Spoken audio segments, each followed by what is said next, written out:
Buenas tardes a todas y a todos los hermanos que se encuentran presentes en este Centro de Estudios Teosóficos Guadalajara, a todas y a todos aquellos que están conectados a través del Zoom. El día de hoy, continuando con los trabajos de estudio del curso básico de Teosofía 2018, vamos en la lección 10. La lección 10 se hace denominar el papel del mal. Como ustedes saben, este curso ha sido preparado en base a dos libros, dos obras. El primero de ellos, el curso básico de Teosofía de la señora Imogen Simmons, y el segundo, el curso introductorio de Teosofía por el señor John Algio. Voy a dar inicio con la lectura de las dos primeras hojas. Voy a conceder el uso de la palabra a los hermanos que están a través del Zoom y al final se abre la sesión de comentarios, preguntas y respuestas. Dice así: el papel del mal. Extraída de la obra Curso Básico de Teosofía por Imogen S. Simmons. Si el principio divino o la deidad está en todas partes y en todo, y si el hombre es divino en su origen y naturaleza, bien puede preguntarse, ¿por qué ha de pasar el hombre por todo un largo proceso evolutivo para alcanzar la perfección? ¿Por qué ha de caer en el mal y en el pecado? ¿Por qué si Dios es bueno, hay mal en el hombre, de quien se dice que es un microcosmos, un reflejo del macrocosmos? La idea de un ser malo llamado Satán, quien con tanta frecuencia le gana a un Dios omnisciente y omnipotente, no satisface a una mente despierta. Seguramente todo hombre es capaz de pensar sobre esta cuestión de la significación del mal, y lo más probable es que se haya sentido desconcertado ante ella. Lo primero que puede ayudarnos es reemplazar la palabra malo por las palabras incompleto e imperfecto. La filosofía teosófica postula un absoluto, el cual en sí mismo es incondicionado e inmanifestado. Esta manifestación, por ser una limitación de aquello que parcialmente expresa, de aquello que no tiene limitación alguna, es necesariamente imperfecta. En el universo objetivo, no existe nada que no esté en relación con alguna otra cosa. Tiene que haber sujeto y objeto, o en otras palabras, dualidad. El principio de polaridad, este principio se dice que quedó establecido en el comienzo mismo de la manifestación. Por tanto, cada cosa tiene su opuesto, no en un sentido absoluto, sino como una condición de relación. El mal, como el bien, no existe por sí mismo, sino como expresión de relatividad. Puede notarse que la dualidad de Dios está expuesta claramente en la Biblia. En Isaías 45:7 encontramos las palabras: yo formo la luz y creo las tinieblas. Yo hago la paz y creo la adversidad. Yo, el Señor, hago todo esto. También en Amos 3:6, ¿habrá algún mal en la ciudad cuyo autor no sea el Señor? Estos son solo dos de los varios pasajes que indican la dualidad en el universo, los pares de opuestos. Parece, sin embargo, que el bien y el mal provienen de actos y actitudes y no son absolutos o autoexistentes. Para comprender la explicación teosófica sobre el tema del mal, es necesario considerar otra vez aquel concepto básico de la evolución. Es necesario también postular que evolución no es una serie de circunstancias fortuitas, sino que es un proceso dinámico que va exteriorizándose, lleno del propósito fundamental de desarrollar un plan por el cual la manifestación se cumple. Muchos eones, o sea, miles de millones de años atrás, las mónadas o espíritus, comunidades puras e inconscientes, siguieron el camino descendente de la involución y adquirieron experiencia esencial en los reinos inferiores de la vida. Finalmente nació el reino humano. Como hombres, las mónadas o espíritus están ahora en su jornada hacia el hogar, jornada que conlleva una constante expansión de la conciencia y una percepción cada vez más clara. Como condición de esa percepción humana, el hombre tiene el don de escoger, tiene la capacidad de formarse juicios, que idealmente han de ser cada vez más rectos, para distinguir entre lo que le ayuda en el camino ascendente y lo que le estorba en su progreso. Según la opinión teosófica, bueno es aquello que está en armonía con el propósito evolutivo, aquello que ayuda al hombre en su jornada hacia adelante. Y lo malo es aquello que es todo lo contrario.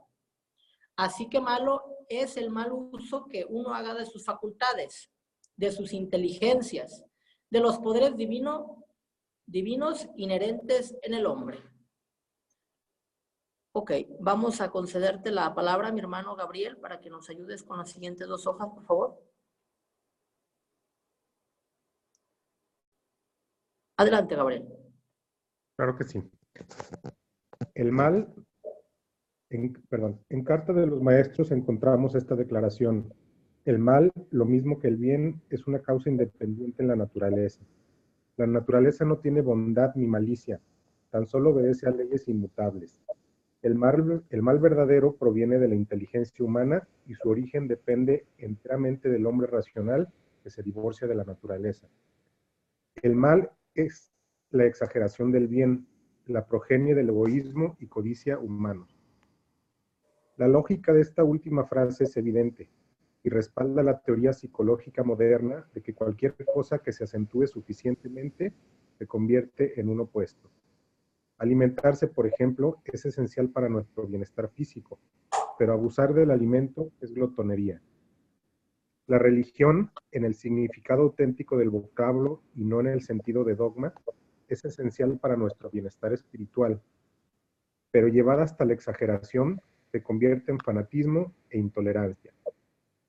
Todos sabemos bien que lo que se considera malo en una cultura es bien aceptado en otra. Si tratamos de ver... Si tratamos de ver esta cuestión, aquí. Si tratamos de ver esta cuestión de otro modo, que como algo inherente es el proceso involutivo y evolutivo de la manifestación, nos encontramos con un misterio impenetrable. Ver el mal, como todo lo que nos estorba en nuestra jornada hacia adelante, enfoca la cuestión de un modo más claro y nos permite a cada uno de nosotros identificarlo más fácilmente. También puede ayudarnos a criticar menos el comportamiento ajeno. Cuando el alma humana emprendió su larga jornada evolutiva, era inocente e ignorante, es decir, era incapaz de formarse juicios morales. De hecho, todavía no se había visto abocado a la necesidad de hacer tales juicios. En el figurativo jardín del Edén, que es lo que significa este estado de inocencia inconsciente, no tenía concepción ninguna de la tarea eónica a que estaba abocada, ni conocimiento alguno de los factores que habría de ayudar o estorbar su progreso hacia su culminación.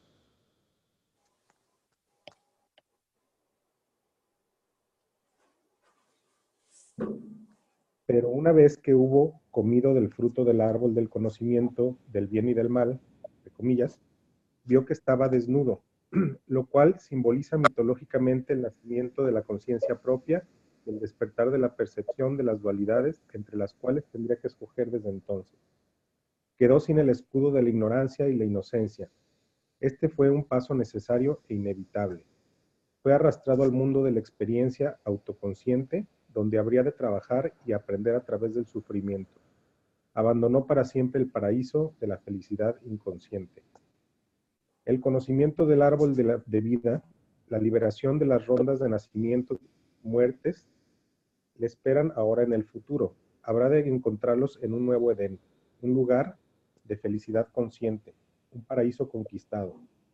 En verdad, toda la narración de Adán y Eva, Génesis 2:4, es un relativo simbólico, en el cual se dramatizan como personas ciertos hechos o principios de la vida evolutiva. La verdad de esto se verá si consideramos las equivalencias de los nombres. Adán, el hombre, el pensador o manas, representa al ego o alma, en el drama de la creación. Eva, la madre, es la personalidad mortal que procede del ego o alma y en el cual se obtiene experiencia consciente. La serpiente es la personificación del deseo que tienta a Eva, la persona, e indirectamente por medio de ella a Adán, el alma. Los induce a la actividad y a buscar experiencia y conocimiento, y consecuentemente les hace perder la inocencia e ignorancia. Abel representa el aspecto superior o espiritual de la persona. Caín representa el aspecto inferior o terrenal. En otras palabras, el espíritu apresado en la materia es muerto, finalmente por el aspecto material. Se realiza la caída del hombre. Caín, la naturaleza inferior, sigue vagando torpemente por la tierra de Nod, con la conciencia apartada del espíritu, para convertirse en un laboratorio de la tierra. El significado radical del nombre Caín es artífice y simboliza la tarea del hombre de moldear la materia física para hacerla útil, para convertirla en un instrumento del destino. Luego, el primogénito de Caín es llamado Enoc, que significa percepción o dedicación. Solamente por medio de la limitación en la materia empieza el espíritu a volverse consciente. Gracias, mi hermano. Vamos a concederte la palabra, mi hermana Marisol Rangel, para que nos ayudes, por favor, con la lectura de las siguientes 2 hojas. Por favor.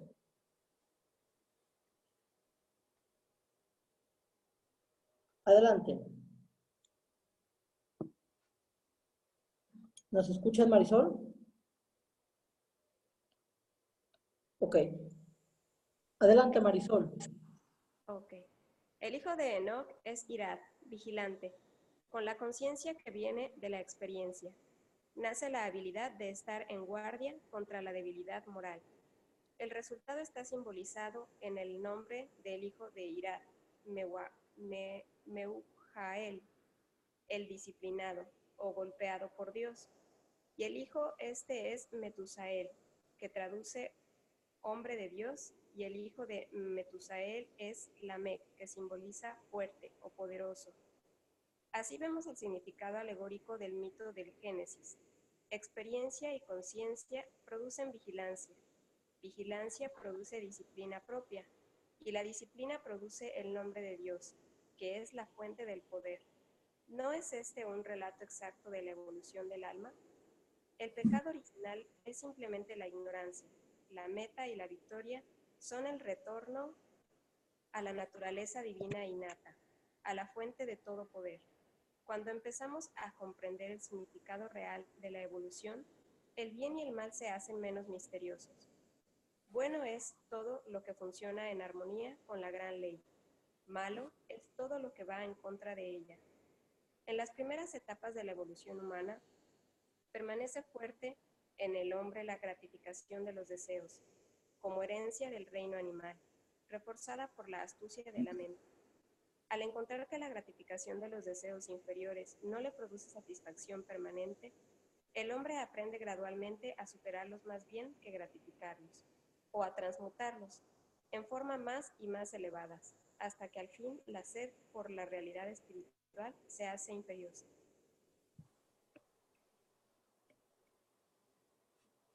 Pero a través de todo este proceso, los esfuerzos por satisfacer sus deseos a cualquier nivel hacen que el hombre vaya desarrollando fuerzas y capacidades que le ayudan en su lucha por alcanzar su meta espiritual. Así puede verse que lo que es bueno en una etapa se torna en obstáculo en otra etapa posterior. Lo que es bueno para un individuo puede ser estorbo para otro, que necesita experiencia de un tipo nuevo y diferente. Las cualidades agresivas de la avaricia y el egoísmo, que en un tiempo sirvieron como estímulo al alma inmadura, se convierten en malas cuando se oponen a la cooperación y la unidad, que son características de una etapa evolutiva posterior.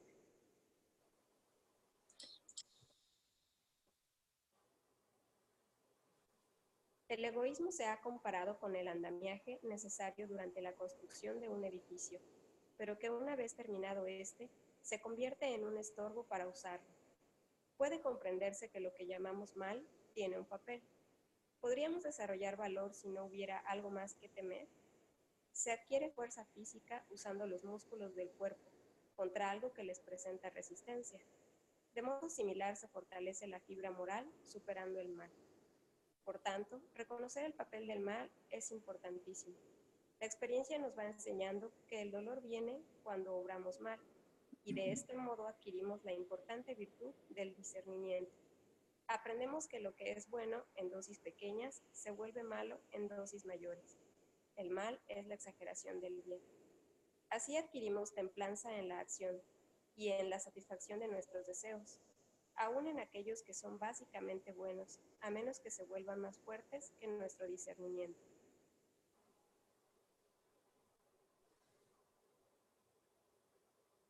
Se dice que el discernimiento es el primer paso en el sendero, esencial para nuestro adelanto. El discernimiento es la habilidad para escoger bien, para escoger entre lo que es bueno para el próximo paso adelante y lo que nos retrasaría. Por medio de la experiencia del dolor, que nos viene como un castigo, a consecuencia inevitable de la ley de acción y reacción, aprendemos muchas cosas. El dolor es un estímulo a la actividad, porque nos hace esforzarnos para eliminar lo que lo causa. De ahí que también sea purificador. El poeta inglés John Keats escribió: ¿no ves cuán necesario es un mundo de dolores y dificultades para educar una inteligencia y hacer de ella un alma?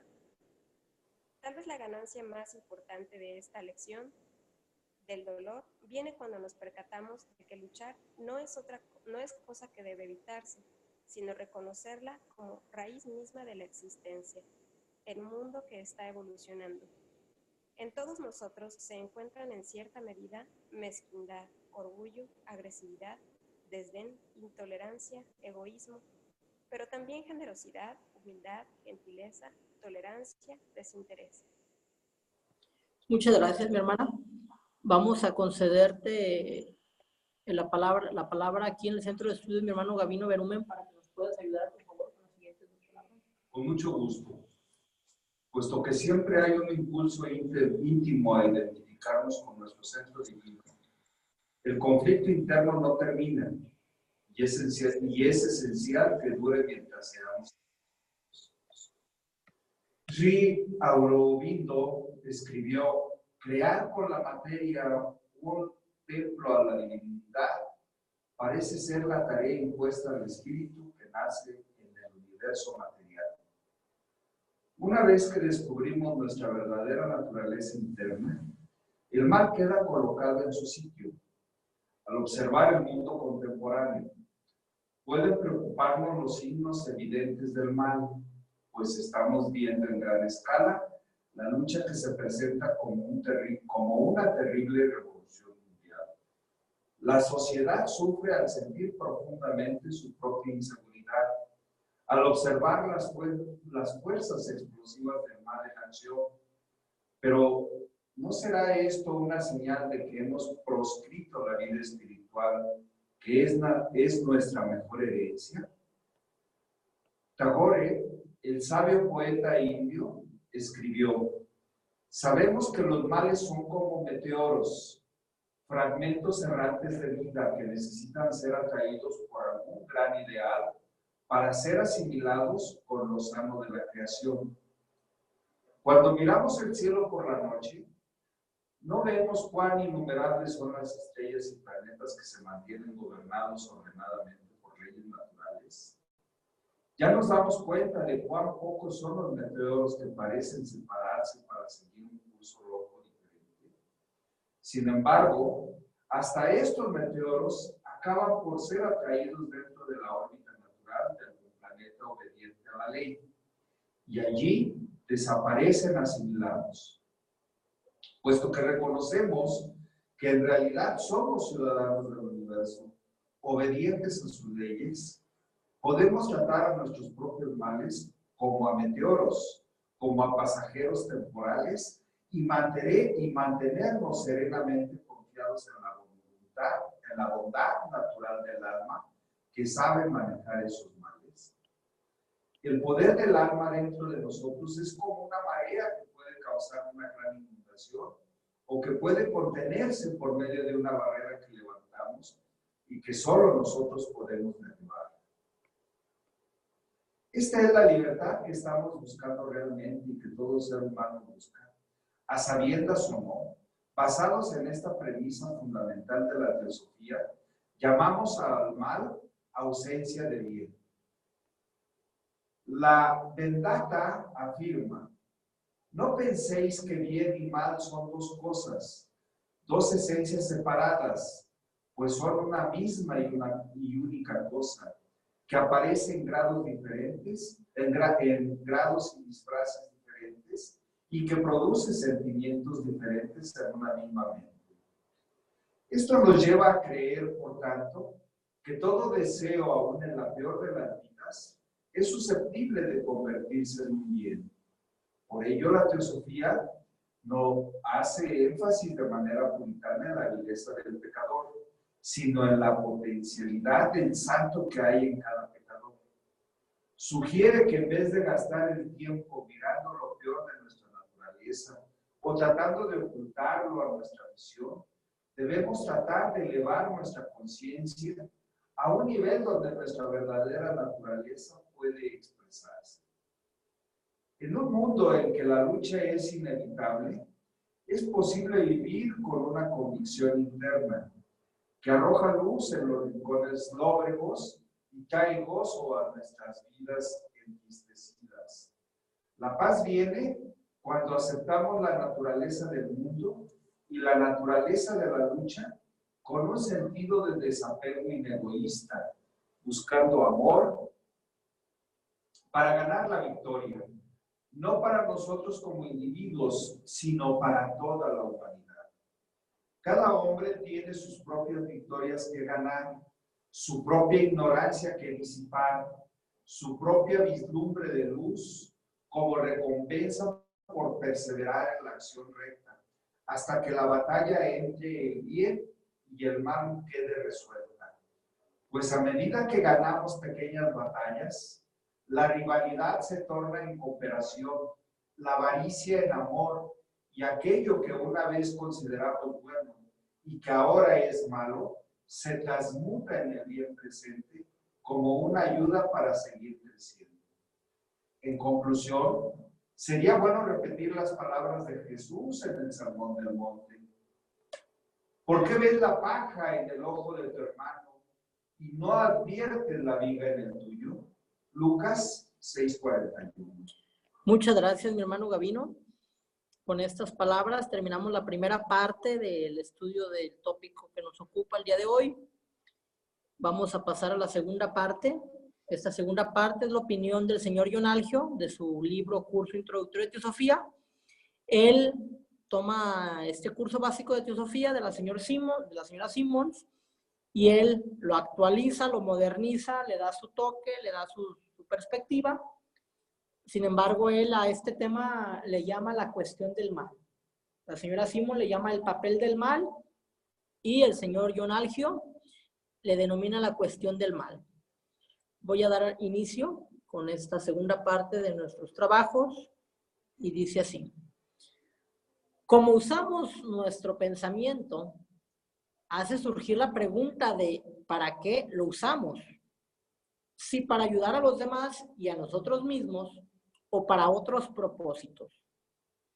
Y esto a su vez nos trae la vieja cuestión sobre la existencia del mal en un mundo que se originó a partir de una buena fuente que ya examinamos en el capítulo 6, como el problema del dolor o teodicea, es decir, la justicia divina.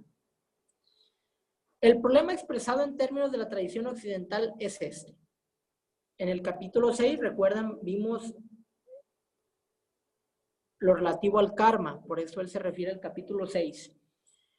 Si Dios es a la vez todo bondad y todopoderoso, ¿por qué existe el mal en el mundo?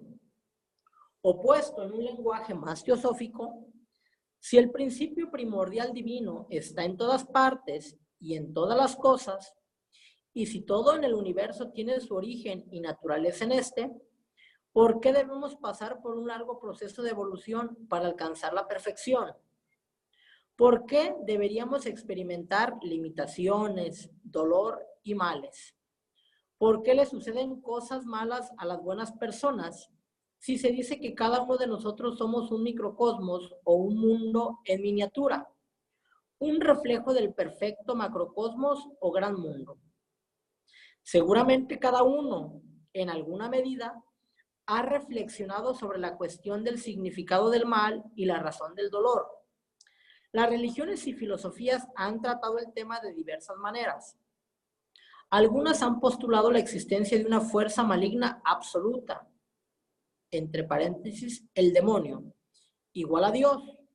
Otras han supuesto que el mundo es el resultado de un creador imperfecto y chapucero.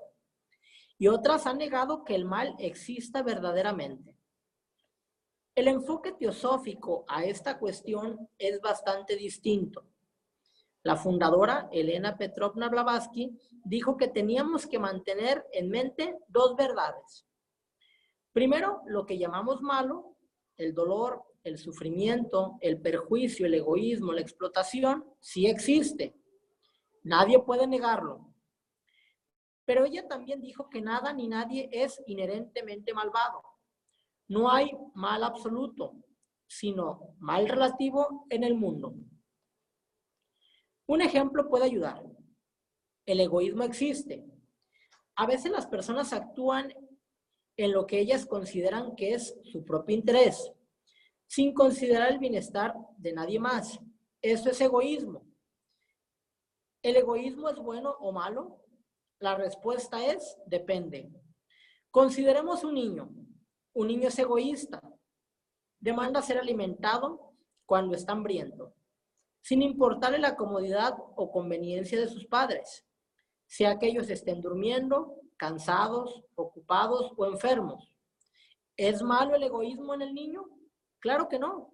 Es normal y esencial para la supervivencia del infante. Pero si el niño crece y tiene 14 o 21 o 35 o 60 años y es todavía tan egoísta como cuando tenía 2 meses, entonces el egoísmo se transforma en algo malo porque es inapropiado. Puede ayudar que sustituyamos la palabra malo por incompleto o imperfecto. La teosofía postula un absoluto que es incondicionado e inmanifestado, pero desde lo cual se manifiesta periódicamente un universo condicionado, objetivo. Esta manifestación, siendo una expresión limitada, parcial de aquello que es completo y sin límites, es necesariamente imperfecta. En este universo objetivo y relativo, nada sucede excepto en relación con alguna otra cosa. Y en el comienzo mismo de la manifestación se establece un principio de dualidad o polaridad. Por lo tanto, todo lo que existe tiene su opuesto, no en un sentido absoluto, sino en términos de relación. La maldad, al igual que la bondad, no existe en y por ella misma, sino en relación con su opuesto y su contexto. Los hombres bomba terroristas que se inmolan a sí mismos creen que lo que están haciendo es correcto, que promoverá la causa de la justicia para su gente y que les valdrá un lugar de honor en algún paraíso. Y otros creen que ellos están en un error y que lo que hacen es malo.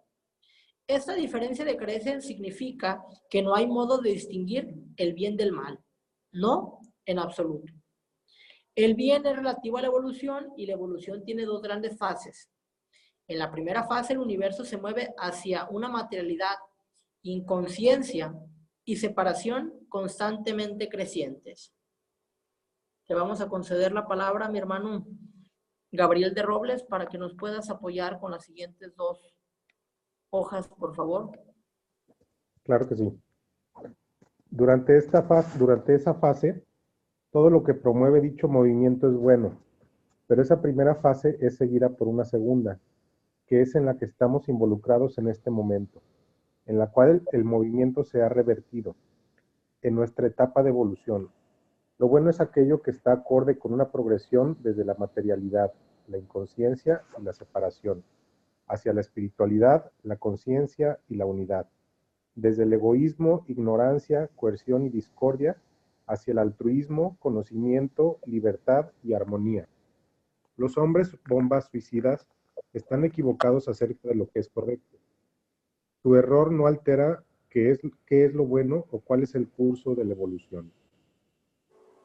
Lo divino mismo tiene una naturaleza dual de acuerdo con la Biblia, aunque en general la dualidad divina parece haber sido ignorada por quienes citan las Escrituras. En Isaías 45:7 encontramos las palabras: yo formo la luz y creo la oscuridad. Yo hago la paz y creo la maldad. Yo, el Señor, hago todas estas cosas. Y nuevamente en Amós 3:6, ¿habrá maldad en una ciudad sin que el Señor la haya creado? Lo bueno y lo malo son reales, pero relativos al curso de evolución, no absolutos autoexistentes. Cuando las acciones están fuera de lugar, en relación errónea con sus circunstancias, son malas. Evolución y el bien contra el mal. Para comprender la visión teosófica del mal es necesario considerar nuevamente el concepto básico de la evolución. La evolución no es una serie de circunstancias fortuitas, sino un proceso dinámico, en progreso constante y en cuya esencia misma existe un propósito. Es el plan por el cual el universo manifestado cumple con su objeto.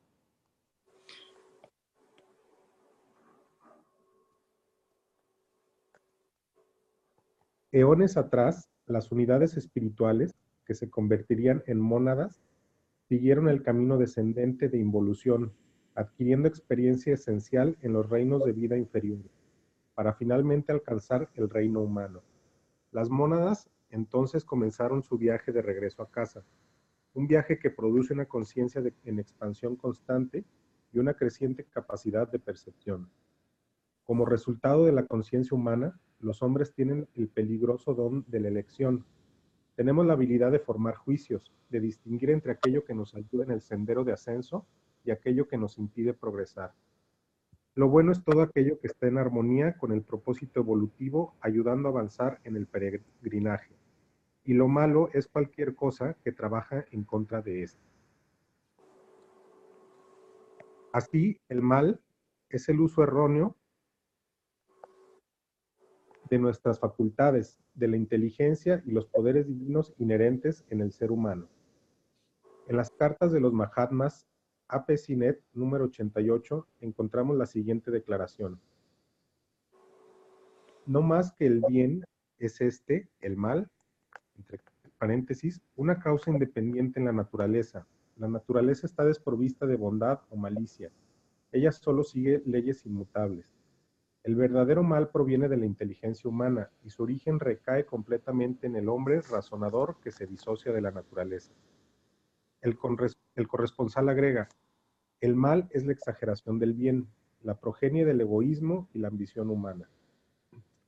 Cualquier cosa que se lleva suficientemente hacia el extremo se convierte en su opuesto. La comida es esencial para nuestro bienestar físico, pero demasiada comida es glotonería. La religión es esencial para nuestro bienestar, pero como dogma se convierte en fanatismo e intolerancia. Tennyson habló sobre esto en su poema En Memoria. Lo viejo cambia dando paso a lo nuevo, y Dios cumple sus propósitos en muchas formas. No vaya a ser que una buena costumbre corrompa al mundo. Muchas gracias, mi hermano Gabriel. Vamos a concederte la palabra a Marisol para que nos ayudes, por favor. Sí. Adelante. Cuando comprendemos el verdadero significado de la evolución, el bien y el mal se transforman en algo menos misterioso. Bueno es todo lo que funciona en armonía con el desarrollo del universo. Malo es aquello que se opone a esto. En las etapas tempranas de la evolución humana, la gratificación del deseo sigue siendo una fuerte herencia del reino animal, reforzada por la astucia de la mente. Sin embargo, encontrando que la gratificación irrestricta de los placeres inferiores no genera una satisfacción duradera, los seres humanos aprenden a no gratificarlos, sino a controlarlos o transmutarlos en formas superiores hasta que eventualmente su atracción cesa. Pero a través de todo ese proceso, por el esfuerzo mismo de vérselas con el deseo en cualquier nivel, los seres humanos desarrollan fuerzas y capacidades que ayudan en su progreso hacia la meta espiritual de la evolución. Discernimiento y desarrollo personal. El mal, aquello que está fuera de lugar, tiene varias funciones en la economía del cosmos. El coraje solo se cultiva enfrentando lo temido. La fuerza física se desarrolla usando los músculos del cuerpo contra algún tipo de resistencia. De un modo similar, nuestro sentido moral se genera reconociendo y oponiéndose a lo malo. Cuando actuamos erróneamente, el resultado es el dolor, y a través de él adquirimos discernimiento. Aprendemos que lo que puede ser bueno en pequeñas dosis se convierte en malo cuando está en demasía. El mal es la exageración del bien. Se dice que el discernimiento es el primer paso en el sendero, esencial para nuestro avance. Y este discernimiento es la habilidad de hacer la elección correcta. La elección entre aquello que nos ayuda a dar un paso hacia adelante y aquello que nos demora o que incluso nos hace retroceder. Aprendemos muchas cosas a través de la experiencia del dolor, el cual no es un castigo, sino la inevitable consecuencia de la ley de acción y reacción. El dolor es un estímulo a la actividad, nos induce a realizar un esfuerzo para eliminar su causa. Por lo tanto, es también purificador. El poeta inglés John Keats escribió: ¿no ves cuán necesario es un mundo de dolores y problemas para educar nuestra inteligencia y convertirla en alma? El esfuerzo y lucha no deben ser abolidos, sino reconocidos como la raíz misma de la existencia en un mundo en evolución. Todos nosotros somos, en cierta medida, maliciosos, orgullosos, agresivos, despreciativos, intolerantes y egoístas. Pero también somos generosos, humildes, amables, tolerantes e inegoístas. Nos esforzamos para identificarnos con el centro divino en nosotros sin poder en esta vida lograrlo. Así, nuestro conflicto interno es interminable, pero esencial, en tanto seamos incompletos. Sri Aurobindo escribió: la tarea impuesta sobre el espíritu nacido en este universo material parece ser la de crear a partir de materia un templo de la divinidad. Rabindranath Tagore, el sabio y poeta indio, escribió en cierta oportunidad: sabemos que los males son, al igual que los meteoros, fragmentos de vida extraviados que necesitan de la atracción de un gran ideal para ser asimilados a la armonía de la creación. Cuando miramos hacia el cielo a la noche, vemos multitudinarias estrellas y planetas moviéndose en patrones ordenados a través del firmamento. Comparativamente hablando, solo unos pocos meteoros siguen su propio curso azaroso, pero incluso los meteoros son atraídos a la órbita natural de algún planeta que funciona acorde con la ley, siendo así disipados. Ya que nosotros somos en realidad ciudadanos del universo, respetuosos de la ley, podemos tratar a los meteoros, los males en nuestra propia naturaleza, como cosas temporarias y permanecer confiados en la bondad natural del orden divino dentro de nosotros mismos, que sabe cómo vérselas con ellos. Gracias, mi hermana. Vamos a concederte la palabra aquí en el centro de estudios, mi hermano Gavino, para que nos ayudes, por favor, con las siguientes 2 hojas. Con mucho gusto. La teosofía no se concentra en la vileza del pecador, sino en la potencialidad de santo en todos nosotros. Esto nos sugiere que más que perder nuestro tiempo viendo lo peor en el universo, en otros y en nosotros mismos, o tratando de pretender que las cosas malas no existen, debemos elevar nuestra conciencia hasta el nivel donde el mal no puede expresarse. En un mundo donde la lucha y el esfuerzo son inevitables, es posible vivir con una convicción interna que arroja luz a los lugares oscuros y trae alegría a las vidas tristes. La paz viene cuando aceptamos la naturaleza del mundo, la naturaleza del esfuerzo, de la lucha, con un sentido de desapego inegoísta, confiando en que el amor vencerá al odio y el orden al desorden. No solo para nosotros como individuos, sino para toda la humanidad. Cada uno tenemos nuestras propias victorias que ganar, nuestra propia ignorancia que disipar, nuestra propia luz que encender, hasta que la batalla entre el bien y el mal se resuelva. A medida que subimos por la escalera de Jacob, que conecta el cielo con la tierra, la competencia se torna en cooperación, avaricia en amor y mal en bien. Una breve guía para ese ascenso es el escrito de Elena Petrovna Blavatsky llamado La escala de oro. Contempla la verdad ante ti, vida limpia, mente abierta, corazón puro, intelecto ávido, percepción espiritual sin velos, afecto fraternal por el condiscípulo, presteza para dar y recibir consejo e instrucción, leal sentimiento del deber hacia el instructor, obediencia voluntaria a los mandatos de la verdad. Una vez que hemos puesto nuestra confianza en ese instructor y creemos que él la posee, valeroso ánimo para soportar las injusticias personales, intrépida declaración de principio, valiente defensa de los que son injustamente atacados, y mirada siempre fija en el ideal del progreso y de la perfección humana que nos revela la ciencia secreta.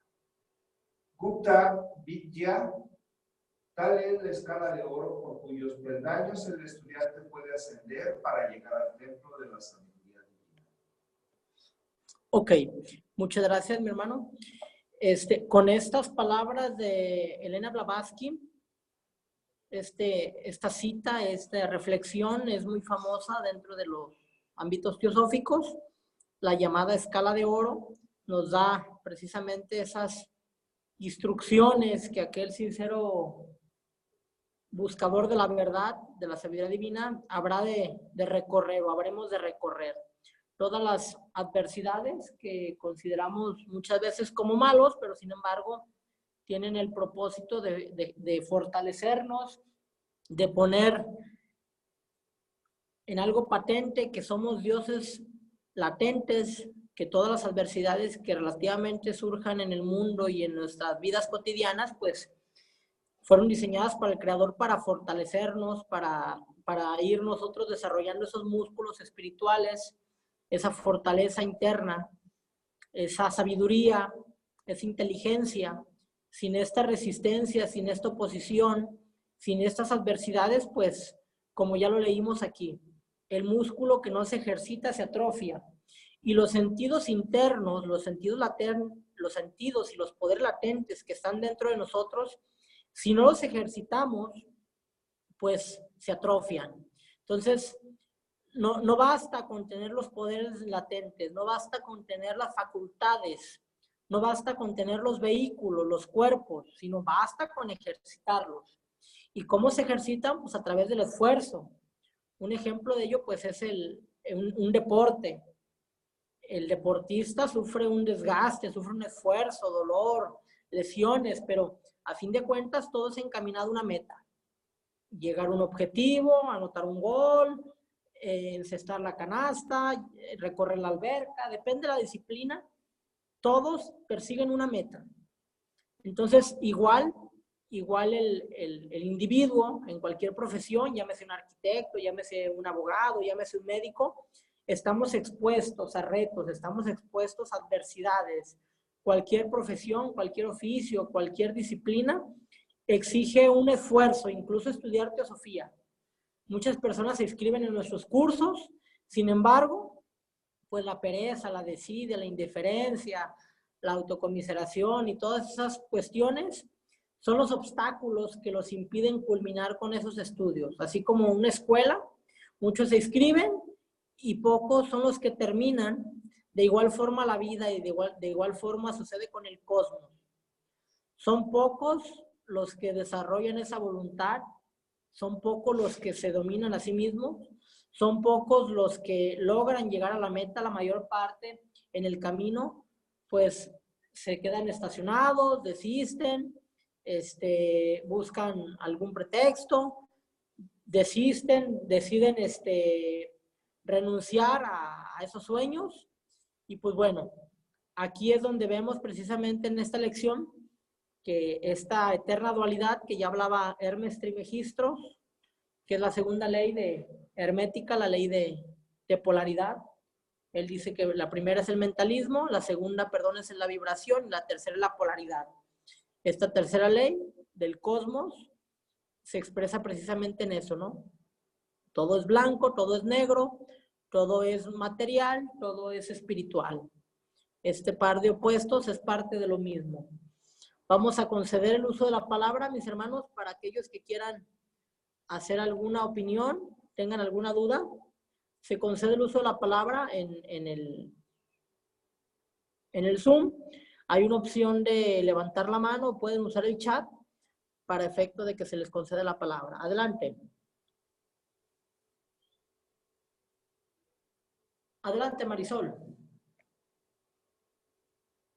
Adelante. Sí, me quedé un poquito pensando y como con la duda, a través de la lectura, porque se mencionan ambas cosas. ¿El mal es entonces creado por Dios o el mal es creado por la mente humana? Se dice que el absoluto, el absoluto es el ser sobre el que nada puede decirse. El absoluto es el creador de todos los multiuniversos. Se dice que el absoluto en esencia contiene todas está más allá del bien y del mal, el absoluto, porque él precisamente se manifiesta periódicamente a través de universos. En lo que respecta a nuestro sistema solar, que es la información más elevada que nosotros podemos recibir, que es lo que dicen en términos teosóficos, se dicen que este manifestado se manifiesta a través de múltiples universos y sistemas solares, galaxias, pero que estos hijos del absoluto, estos universos, estos galaxias, estos sistemas solares, obedecen a leyes. Entonces, ¿cuáles son parte de esas leyes? Precisamente la ley de la dualidad. Se dice que del 1, que es la unidad, se manifiesta el 2. Y del 2, que es la dualidad, se manifiesta la Trinidad, el 3. Cuando se manifiesta la dualidad a través del Padre, que es el espíritu, la energía, y la Madre, que es la materia o el mal, de la unión de esos polos opuestos surge una tercera conciencia que es la Trinidad. Y la Trinidad es la conciencia, es el Hijo. Entonces, si vemos nosotros el estudio de cómo se van manifestando estos sistemas solares, se ve que pues provienen del 1, del 0, que es la nada o el absoluto, y luego se manifiestan en la unidad, luego en la dualidad, pero no nomás en la dualidad, sino en la Trinidad.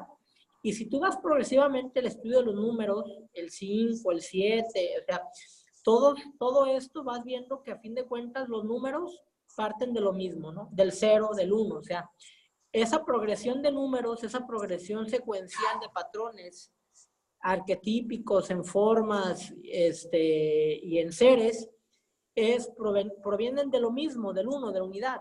Entonces, la dualidad es como decir, estamos en el número 2, la conciencia está en el número 2, pero si la conciencia se enfoca en que no solamente es unidad ni dualidad, que es Trinidad, entonces ya tú puedes adquirir otra perspectiva del cosmos. Una ley superior rige una ley inferior. Ejemplo de ello es la ley de la gravedad. Si la ley de la gravedad fuera una ley absoluta, pues los aviones no volarían. Las leyes de la aerodinámica están por encima de las leyes de la gravedad. Y así sucesivamente. Entonces, nosotros como estudiantes de ocultismo, lo que hacemos es que buscamos conocer las leyes supremas para imponer esas leyes superiores sobre las leyes inferiores.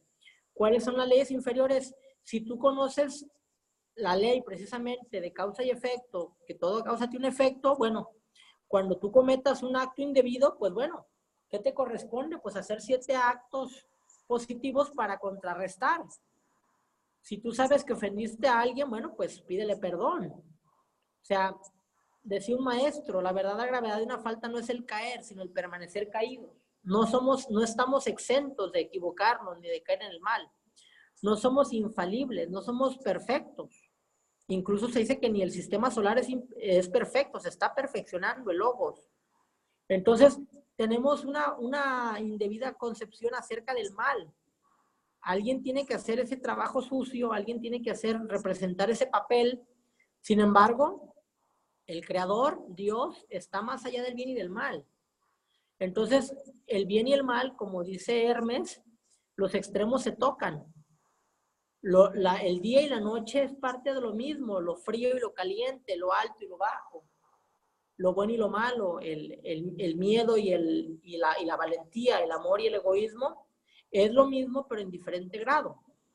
Aquí por eso precisamente se nos dice que esta cuestión del mal, nosotros como estudiantes de ocultismo debemos de conocerla. Jung lo decía, lo que niegas te somete y lo que aceptas te libera. Si negamos la existencia del mal, estamos negando ese aspecto de la creación. Y el bien y el mal existen como germen dentro de nosotros. Por eso el yin y el yang es lo que permite la autosustentación de los cosmos, porque en realidad de esa unión del bien y el mal viene la conciencia. No sé si con estas palabras, Marisol, te queda claro tu duda o te confundí más. Marisol. Sí, no, para nada, me aclaró. Perdón, es que pensé que estaba apagado mi audio. Okay. No, sí, me aclara. Entiendo entonces que Dios es el absoluto, está más allá del bien y del mal, y en él está contenido todo. O sea, digamos que estaría dentro de él lo que nosotros llamamos mal. Sin embargo, es una percepción de la mente humana. Así es. Y dentro de esa manifestación del absoluto, del manifestado, que los hindúes le llaman el Parabrahman, los cabalistas le llaman Ain. Ain es la primera parte y luego cuando se manifiesta se llama Ain Sof. Y ya cuando ya se materializa Ain Sof Aur. Entonces, esas tres fases de la creación o manifestación periódica de los universos es cuando viene precisamente esta manifestación de la dualidad. Aquí nos remonta al capítulo 6 que habla acerca de la ley del karma, de causa y efecto, pero algo muy importante que debemos de tomar en consideración, en la lección 2 denominada plan y propósito de la vida, es donde precisamente nosotros estudiamos cómo se formó el sistema solar. Entonces, esta lección 10 del papel del bien y del mal nos habla del proceso involutivo o el sendero de la izquierda o el sendero de caída. Esa parábola de la caída de los ángeles es precisamente eso, que la mónada, nosotros, estos espíritus, formábamos parte de la divinidad y nos caímos. Miren, aquí está. Aquí en estos diagramas de la lección 2, ustedes van a comprender precisamente que cómo son estas tres manifestaciones. La primera manifestación, pues, es la materia, es la evolución material, cuando se crean los siete planos del sistema solar. Y después desciende la segunda emanación, y es cuando se crean los 7 reinos de vida. Eso proviene del aspecto hijo de la divinidad.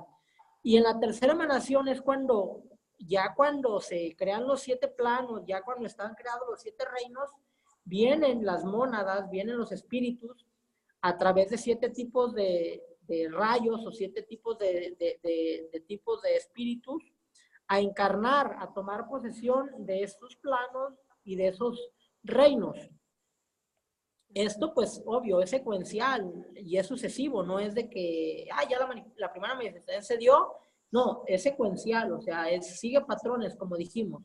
Entonces, ese proceso involutivo que aquí lo vemos, es lo que podríamos denominar como caer en el mal o estar en un estado de inconsciencia. Por eso hablábamos de la parábola de la alegoría de Adán y Eva, que ese es un estado edénico. Estamos aquí con el absoluto, con el creador, el logos. Entonces, de este estado edénico, de este estado paradisiaco, pues descendemos, que es lo que se representa aquí con estas oleadas aquí. Y ya nosotros estamos en este arco ascendente, o sea, ya caímos, ya por llamarle, ya involucionamos. Lo más malo de nosotros ya lo hicimos, ya pasamos por los reinos, ya lo dijimos, elementales, minerales, vegetales, animales. Ahorita estamos nosotros perfeccionándonos. Pareciera que el humano, en esta fase de reino, de pasar del reino animal al reino humano, pareciera como si involucionáramos. O sea, ¿por qué? Porque decimos, ¿cómo es posible que alguien se comporte más con tanta crueldad, con tanto odio, con tanta malicia, peor que un animal? O sea, un animal no conoce lo que es el sadismo, ni la crueldad, o sea, él ataca por instinto. Pero como nosotros en el reino humano se incorpora un elemento que es la mente, entonces es cuando nosotros precisamente podemos usar esos potenciales divinos para perjudicar conscientemente. El animal y la planta, ellos no perjudican conscientemente porque no tienen mente. Sin embargo, nosotros, incluso ni los reinos elementales obedecen al hombre. Por eso en la magia, blanca o negra, los elementales, los espíritus de la naturaleza, lo único que hacen es obedecer. En el ritual, en la ceremonia, lo que hacemos, los estamos mandando, los estamos ordenando. Y lo que hace el Deva, el constructor, el elemental, es obedecer. Por eso, precisamente, de ahí que nosotros como humanos tenemos esa responsabilidad sobre los reinos inferiores. O sea, ahorita nuestro grado de inconsciencia, pues los estamos perjudicando. Estamos perjudicando a estos reinos inferiores. Estamos utilizando la mente para perjudicar en lugar de sanar. De ahí tanta miseria y tanta pobreza y tanto dolor humano. No sé si se completa esto con este otro diagrama, ya para conceder uso la palabra a mi hermano Gavino, que nuevamente aquí vemos cómo viene la involución y evolución del alma, cómo estamos nosotros aquí en el Logos, en el creador del sistema solar, vamos descendiendo y vamos sumergiendo la conciencia cada vez en los niveles más densos de la materia y llegamos al reino mineral, vegetal, animal y al humano. Hasta que nosotros pues retornamos a esta fuente que nos manifestó, a este sistema solar, a este Logos, cargado de todas las experiencias buenas y malas, de dolor y de placer, de felicidad y de angustia. O sea, nos vamos a graduar de todas las experiencias. Adelante, mi hermano Gavino. Sí, me parece que es sumamente interesante cuando el estudio del bien y del mal tenemos nosotros como parte de nuestra naturaleza, nuestra capacidad de discernimiento, en nuestra mente, en nuestra inteligencia, esa capacidad de discernir, de percibir lo que está bien y lo que está mal, pues evidentemente que eso nos hace ser humano en el sentido estricto de la palabra, para poder nosotros manifestarnos con esas capacidades que hemos sido, de las que hemos sido dotados. Tú bien lo señalabas, el asunto de una mente que no se ejercita, que no está en una constante forma de estar estudiando, analizando, reflexionando, compartiendo, experienciando, que ese es un término también el cual nosotros debemos tomar en cuenta, de que las situaciones que se nos presentan, sean buenas o malas, son experiencias. Entonces nosotros tenemos que tomar en cuenta que esas experiencias debemos nosotros de capilarizarlas, y las que son extraordinariamente buenas, pues capitalizarlas, y las que no son adecuadas, pertinentes para un mejor desarrollo, pues evidentemente desecharlas, y siempre hacer más cosas buenas, y que si en el caso de que cometiésemos algún hierro, pues sustituirlo por 7 o más acciones, para que esté tranquilo nuestro intelecto, también nuestra mente, nuestro pensamiento, pero también nuestra alma y nuestro espíritu. Muchas gracias, mi hermano Gavino, por tu intervención. Gabriel, ¿te gustaría compartirnos tu óptica de este tema?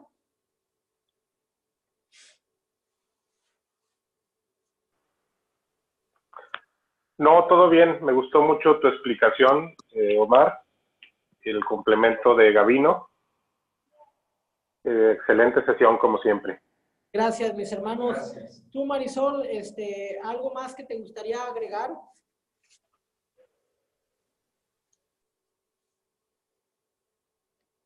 Adelante, Marisol. Sí, sí, me gustaría comentar que algo que me llevo de esta sesión es la parte donde dice que hay que reemplazar lo malo por incompleto o imperfecto. Me parece que es como empezar a darle otra interpretación a lo malo que nos ocurre. Y en lugar de verlo como malo, es verlo más como un escalón hacia la evolución, o sea, algo que nos está pasando para aprender alguna lección o desarrollar alguna cualidad que nos va a permitir evolucionar o mejorar nuestro carácter pues en este camino de evolución que estamos llevando. Siendo así, lo malo entonces se convierte en realidad en bueno. Alguna vez leí en metafísica que en realidad todo es bueno y lo que es malo o lo que aparentemente es malo, pues en realidad no lo es, ¿no? Porque tiene una utilidad o nos sirve para aprender algo. Entonces, pues en el camino en que vamos nosotros, cada quien en su nivel evolutivo, pues va a pasar por por diferentes cosas malas, por así llamarlo. Pero creo que justamente van ajustadas al camino que está teniendo cada quien para evolucionar. Nada más quería agregar eso. Me gustó mucho la sesión y pues me quedo con mucho aprendizaje. Muchas gracias. Así es. Y también comentar que estos términos son relativos, porque ahí nos dio varios ejemplos de cómo para alguien es algo bueno, para alguien es nocivo, ¿no? Entonces, que también de acuerdo al nivel evolutivo de alguien, lo que alguien para alguien que está en cierto nivel evolutivo representa como lo normal, como lo bueno, pues para alguien puede ser reprochable, ¿no? De ahí la circunstancia a veces que pues tenemos cierta intolerancia por nuestros hermanos menores, por a las almas jóvenes, los juzgamos, como decíamos aquí. Sin embargo, en cada pecador pues ya hace un santo, ¿no? O sea, están los gérmenes ahí dormidos, este hermano que peca, que se equivoca, pues es un hermano inexperto, es un hermano que aún no ha transitado esta universidad. Es como si un niño del kinder le dijeras que es malo porque no sabe álgebra o física. Entonces, pues ese es otro de los múltiples ejemplos que nos dio ahí la lección para comprender precisamente acerca de la relatividad de lo bueno y lo malo. Les agradezco mucho su participación, mis hermanos. Nos vemos la próxima semana. La próxima semana, la lección 11, vamos a ver ascenso y descenso de civilizaciones. Es una lección muy, muy, muy interesante. Vamos a ver desde cómo se formó el sistema solar. Es el complemento de la lección 2. Cómo hemos pasado por estas cadenas, estas rondas, estos planetas y cómo hemos pasado por estas razas hasta llegar a la que estamos actualmente viviendo. Les agradezco su participación y nos vemos la próxima semana. Hasta pronto.